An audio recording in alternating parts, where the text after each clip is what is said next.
Assalamualaikum warahmatullahi wabarakatuh. Perkenalkan, nama saya Des Jamaluddin, Stambuk A1L1 1929, kelas ganjil, jurusan Pendidikan Kimia. Nah, pada video kali ini saya akan mempresentasikan jawaban dari ujian tengah semester biokimia, di mana pada ujian kali ini membahas tentang buffer tubuh, karbohidrat, protein dan asam amino, dan struktur sel. Untuk lebih jelasnya, mari kita simak pada slide berikut ini. Materi pertama, buffer tubuh.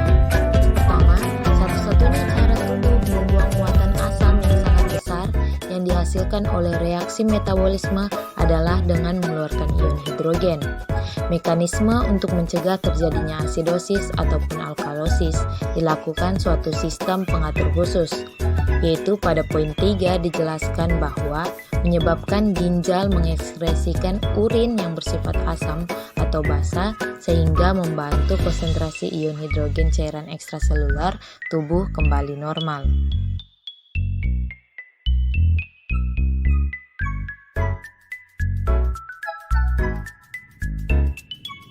Ion hidrogen biasanya dihilangkan dari tubuh yaitu dengan ekskresi dalam urin. Dalam tubuh, hidrogen dikeluarkan melalui proses ekskresi dalam urin untuk membantu mengurangi kadar asam dalam tubuh. Yang ketiga, saat ventilasi meningkat dan lebih banyak karbon dioksida dikeluarkan dari darah, maka yang terjadi adalah konsentrasi ion hidrogen dalam darah akan menurun. Saat hiperventilasi atau saat ventilasi meningkat, kita akan lebih banyak mengeluarkan karbohidrat, di mana hal ini akan menyebabkan konsentrasi ion hidrogen dalam darah akan menurun. 4. Jika pH plasma darah menjadi 7,49 karena zat yang tertelan, semua hal berikut akan terjadi sebagai kompensasi, kecuali A. Sebuah laju respirasi menurun, B. Ginjal meningkatkan sekresi ion bikarbonat, C. Sel tubulus menghasilkan lebih banyak amonia dari glutamat, D. Tekanan parsial karbon dioksida dalam darah akan mulai meningkat, dan jawaban yang benar adalah sel tubulus menghasilkan lebih banyak amoniak dari glutamat.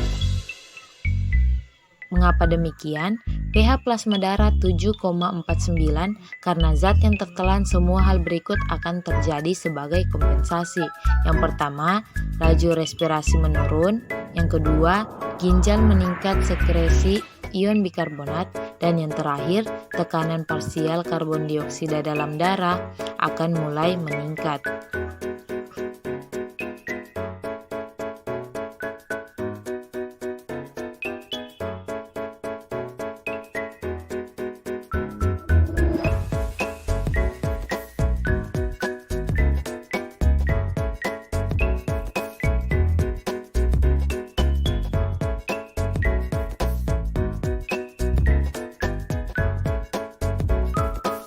Materi kedua, karbohidrat. Pertama, C6H12O6 adalah rumus molekul untuk karbohidrat apa?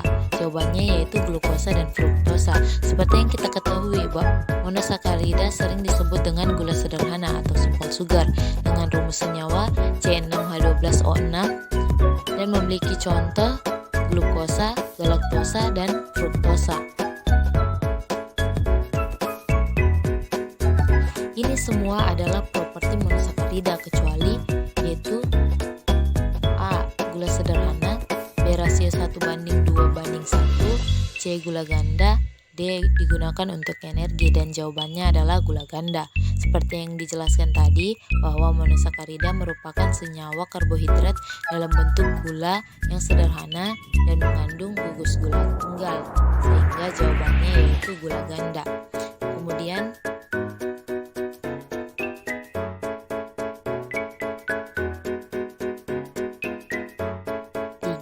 ini semua adalah sifat disakarida kecuali A. Terdiri dari 2 gula, B. Sukrosa, C. Monosakarida bergabung dengan sintesis dehidrasi, D. Rasio 1:2:1.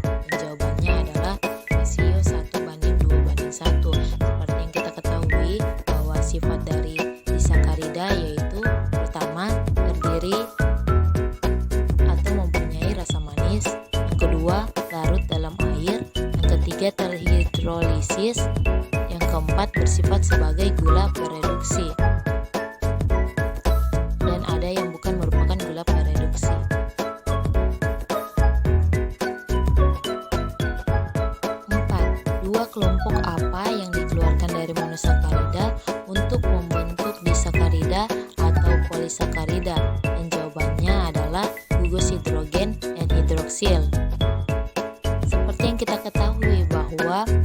sifat reaksi dari monosakarida yaitu gugus karbonil dan hidroksil.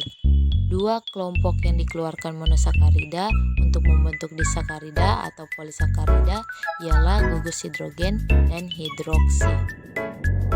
5. Rumus umum monosakarida adalah CnH2nOn. Seperti yang telah dijelaskan bahwa monosakarida adalah karbohidrat yang tidak dapat dihidrolisis menjadi bentuk yang lebih sederhana lagi dengan rumus umum CnH2nOn. 6. Contoh gula aldosa adalah gliserosa. Aldosa adalah monosakarida atau gula sederhana. Contohnya yaitu gliserosa, eritrosa, ribosa, dan glukosa. Jumlah isomer glukosa adalah 16. Jumlah isomer yang mungkin terdapat pada glukosa tergantung pada jumlah atom C yang tak setampuk atau asimetris atau N, yaitu 2. Glukosa memiliki 4 atom C asimetris memiliki 2 sama dengan 16 isomer, yaitu 8 bentuk D dan bentuk L. Ke-16 isomer tersebut yaitu D-glukosa, D-galaktosa, D-tulosa, dan 8 lagi masing-masing dalam bentuk L. Gula yang ditemukan dalam RNA adalah deoksiribosa. Perbedaan utama RNA dan DNA terletak pada gula penyusunnya. Deoksiribosa ditemukan di DNA, sedangkan pada RNA adalah ribosa. Materi ketiga, protein dan asam amino. 1. Manakah dari asam amino berikut yang memiliki muatan negatif bersih pada pH fisiologis minus 7,4, yaitu jawabannya adalah asam glutamate. Seperti yang kita ketahui, asam glutamate adalah asam amino yang bermuatan polar bersama-sama dengan asam aspartat. Gugus R yang paling bersifat hidrofilik adalah gugus R yang mempunyai neutron positif atau negatif. Asam glutamate pada aspartat merupakan asam amino pada pH 7 yang mempunyai muatan negatif. 2. Pernyataan manakah yang tidak benar tentang rantai samping asam amino, yaitu selalu bermuatan dan ada di semua asam amino? A. Mereka sama dengan rantai R. B. Bisa bersifat asam amino basa. C. Bisa netral atau satu. D. Selalu bermuatan dan ada di semua asam amino. Berdasarkan rantai samping penyusunnya, asam amino diklasifikasikan menjadi 4 kelas. Yang pertama, gugus R non-polar atau hidrofobilik. Yang kedua, gugus R netral atau tidak bermuatan polar. Gugus R bermuatan positif. Dan yang terakhir, gugus R bermuatan negatif. 3. Mengapa pKa merupakan properti penting suatu senyawa? Ini merupakan kemampuan suatu senyawa untuk melepaskan protein ke dalam larutan. Seperti yang kita ketahui, pKa merupakan kemampuan suatu senyawa untuk melepaskan proton ke dalam larutan dalam keadaan setimbang. Nilai pKa itu tergantung dari pelarut yang menggunakan senyawa itu sendiri.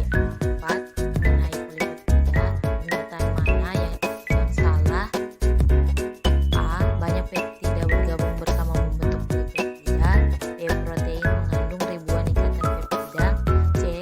Seringkali membentuk unit yang kaku dan benar.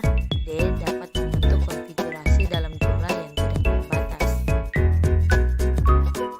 Rantai linear dari asam amino tidak memiliki sebuah struktur yang stabil, sehingga tidak dapat membentuk suatu konfigurasi dalam jumlah yang tidak terbatas. 5. Pernyataan mana yang tidak cocok? A. Struktur kuartiner berhubungan dengan struktur linear dasar suatu protein. B. Struktur primer berkaitan dengan struktur linear dasar suatu protein. C. Struktur sekunder berkaitan dengan bentuk helix protein. D. Struktur tersier adalah tingkat lipatan protein yang lebih tinggi. Nah, jawaban yang betul adalah struktur kuartiner berhubungan dengan struktur linear dasar suatu protein. Seperti yang kita ketahui, pada protein, struktur kuartiner menggambarkan mengenai subunit-subunit yang berbeda dipakai bersama-sama membentuk struktur protein. Materi yang keempat, struktur sel dan fungsinya. Pertama, organel ini berfungsi dalam respirasi sel, yaitu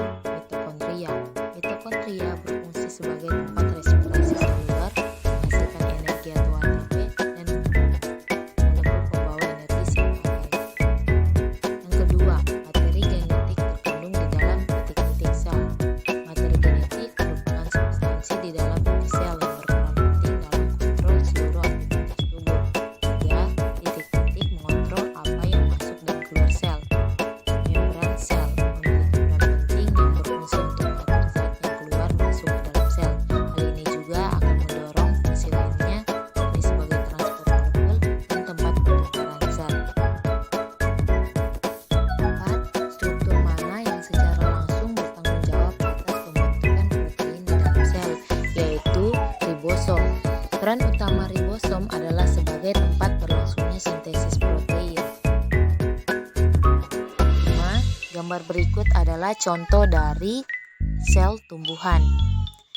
Sel tumbuhan adalah bagian terkecil dari setiap organ tumbuhan. Sel tumbuhan adalah penggerak dari suatu tumbuhan inti itu sendiri. Fitur-fitur berbeda tersebut meliputi vakuola, dinding sel, plasmodesmata, plastida, dan yang terakhir kelompok tumbuhan tidak berflagela. Yang keenam, kantung di dalam sitoplasma yang penuh dengan cairan tanaman memiliki satu yang besar menyimpan makanan, air, dan lain-lain adalah vakuola. Vakuola merupakan sebuah ruang yang ada di dalam sel dan berisi cairan seperti rongga yang dilapisi suatu membran. Fungsi utama vakuola adalah membangun tuger sel. 7. Struktur manakah yang ditemukan dalam sel tumbuhan dan bukan pada sel hewan adalah dinding sel. Sel tumbuhan dan sel hewan meskipun sama-sama merupakan sel eukariotik, namun memiliki perbedaan. Perbedaannya yaitu pada sel tumbuhan memiliki dinding sel, namun pada sel hewan tidak memiliki dinding. Itulah hasil pemaparan dari materi yang saya sampaikan. Saya akhiri. Wassalamualaikum warahmatullahi wabarakatuh. Dan jangan lupa like dan subscribe akun YouTube ini.